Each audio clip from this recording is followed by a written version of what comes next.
So mga kababayan, may lumalabas kasi na bali-balita na magsyota daw po itong si Sara Duterte at saka si Zuleika Lopez.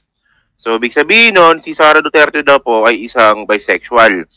So actually wala namang problema yon. Well, medyo tanggap naman sa lipunan na yan.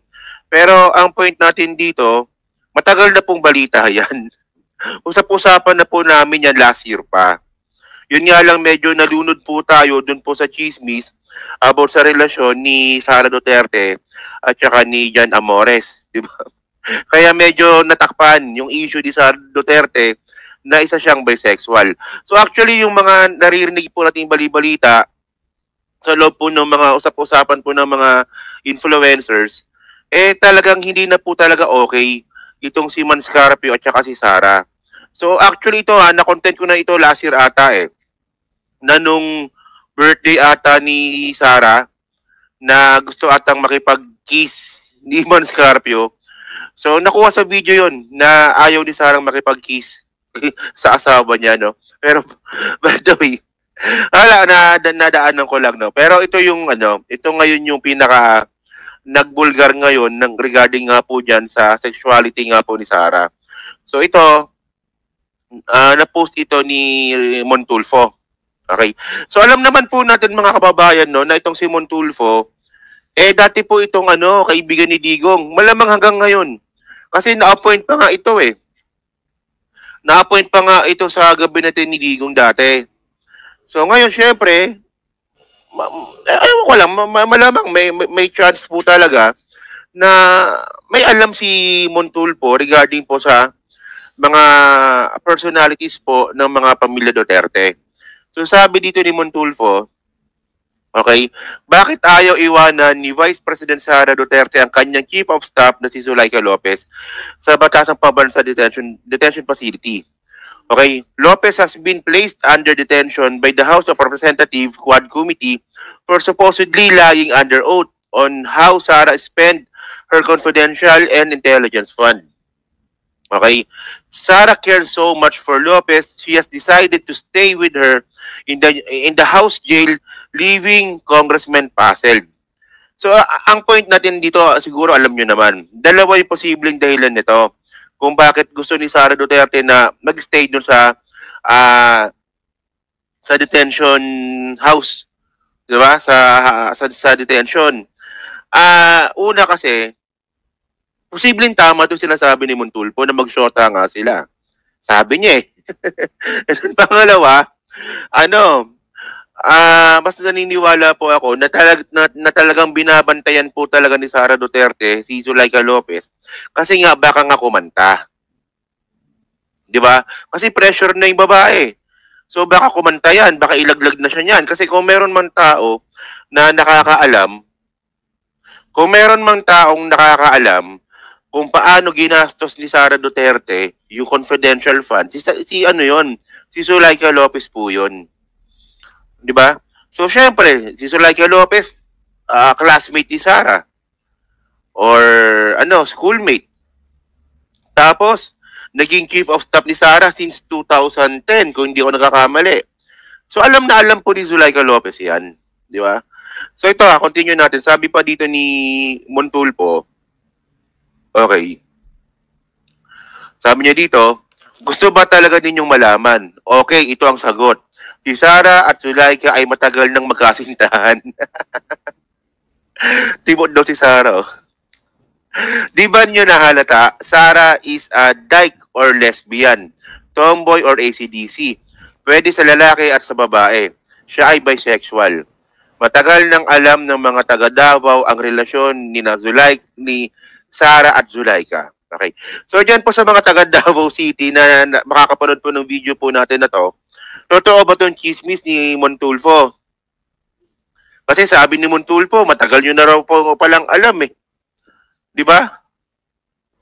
Yan lang sabi ni Montulfo yan. O kayong mga taga Davao City, kayo ang nakakaalam kung totoo bang mag-shota talaga itong si Zuleika Lopez tsaka si Sara Duterte. Actually, may video nga dito na naghahalikan sila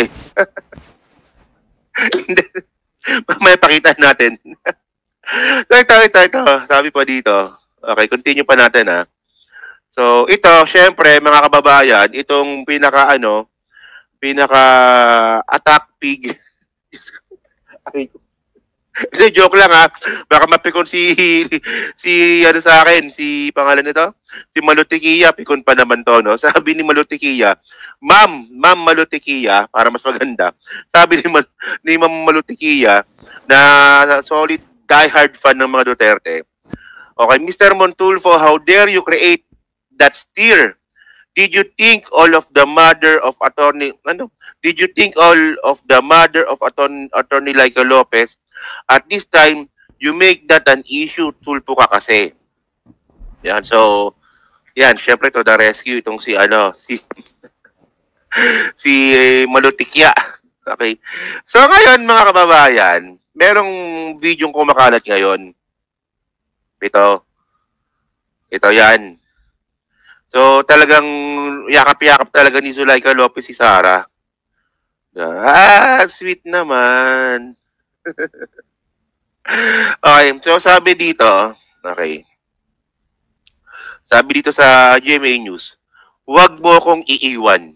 Ito ang umiiyak na sambit ni Atty. Zulaika Lopez habang nakayakap kay Vice President Sara Duterte at sinisilbihan ng transfer order ng PNP sa DG Chief Brigadier Nicolas Torre III para ibalik sa Veterans Memorial Medical Center mula sa St. Luke's Medical Center.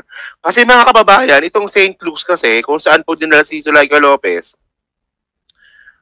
private ito eh. So, nilipat lang po siya dun sa veterans, kasi yun po, public po yun. Di ko lang talaga alam, no, kasi no, sa history po ng mga nag-iinarte na nakulong po dyan sa house dahil po sa contempt, ito po yung pinakamadrama. Itong si Zulaika Lopez. Tingnan nyo pakita ko sa inyo. Nung isang araw, bago magdrama-drama yun si Zulaika Lopez, ito yung itsura niya, oh. Yan, oh. Nakangiti pa nga, eh. Dumating lang si Sara Duterte, nag-inarte na. So, ito na yung drama ni Zulaika Lopez. Tingnan nyo. Ito na yung drama niya ngayon.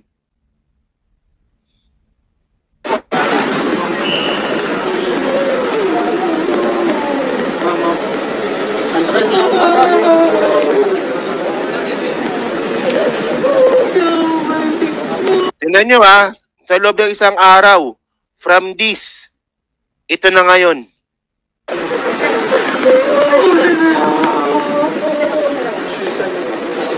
Grabe drama. Itong mga Duterte supporter na to, si Bato, may epal pa dyan eh. Si Bato eh.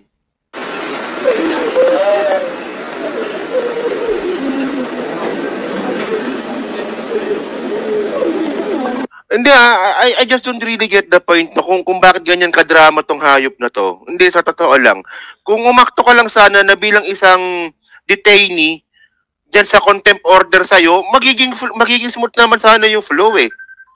At saka in the first place mga kababayan, kung hindi naman talaga nag-inarte itong si Sara Duterte na sumagot dyan po sa hearing po regarding sa confidential fund, hindi makakaganyan yan.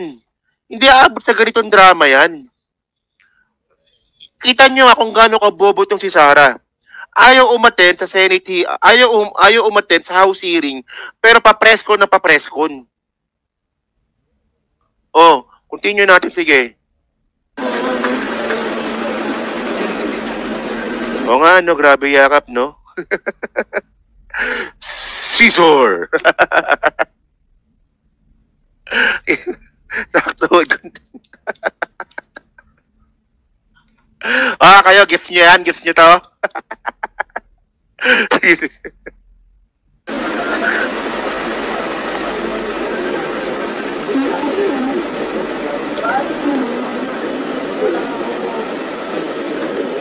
Drama, Diyos ko.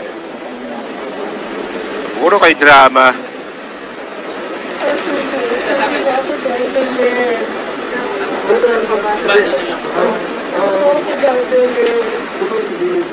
Wala to, sobrang drama ng mga hinayupak na to. Noong isang araw, ganito itsura mo. Tapos ngayon, ito ka na ngayon. Oh. Considering that as requested, At saka mga kababayan, ako naniniwala naman ako na hindi mapapahamak yan si Zulaika Lopez. 'Di ba? Sinong na-contempt ang napahamak? Sinong na-contempt ng House na napahamak? Lahat ng mga na-contempt sa House, karamihan sa kanila sinasabi nila na merong banta sa buhay nila, pero wala naman napahamak sa loob mismo ng detention center ng House eh. Drama lang to. Oh. the right of offense has been examined to the details and cleared.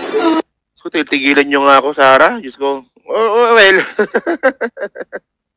Malamang ngayon, no? Kasi ang sinasabi ng mga Duterte fanatics na si Sarah yung magiging next president. Ayun ang sinasabi ng mga Duterte fanatics eh. Well, kung ganito umaakto yung vice presidente ninyo na gusto nyo maging presidente, wala. Next candidate tayo, next candidate. Bobo. Palpak.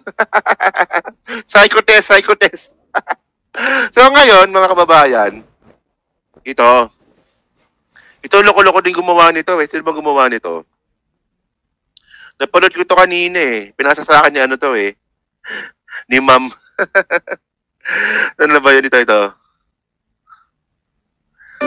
Kaya lang, may music eh. Yan. So, tinan nyo.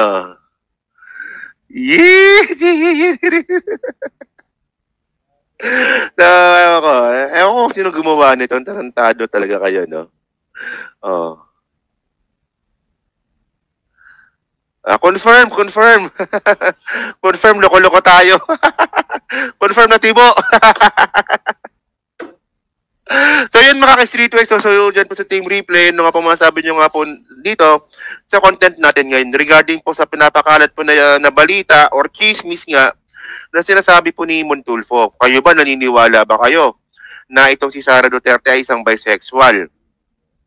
Actually, wag po tayong malito meron po talagang ganun. Pwede isang babae na pwede siyang makipagrelasyon sa lalaki tsaka sa kapwa niya babae. Meron pong gano'n, bisexual tawag doon. Kumbaga, sa lalaki, si Lais. May gano'n din pong babae. Oo. Kaya, kayo ba naniniwala ba kayo dito? At kung meron man taga Davao na makakapanood po ng video po natin ngayon, totoo ba itong chismis nga po ni Montulfo? Kasi tulad nga ng sinabi ko nga kanina, matagal na po namin naririnig yung chismis po na yan, na itong si Sara ay isang, gano'n na nga, BI or bisexual.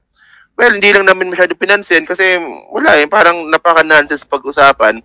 Pero yun nga lang, napag-usapan natin ngayon kasi nga po, nako-connect itong si Sara Duterte ngayon na may relasyon nga kay Zulaika Lopez. Welcome to Team Sam TV, your channel for the latest news updates. Here, we break down the biggest stories from around the globe, covering everything from breaking news to politics.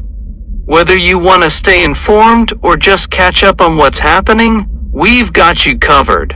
So, don't forget to subscribe and hit that notification bell so you never miss out on the latest news.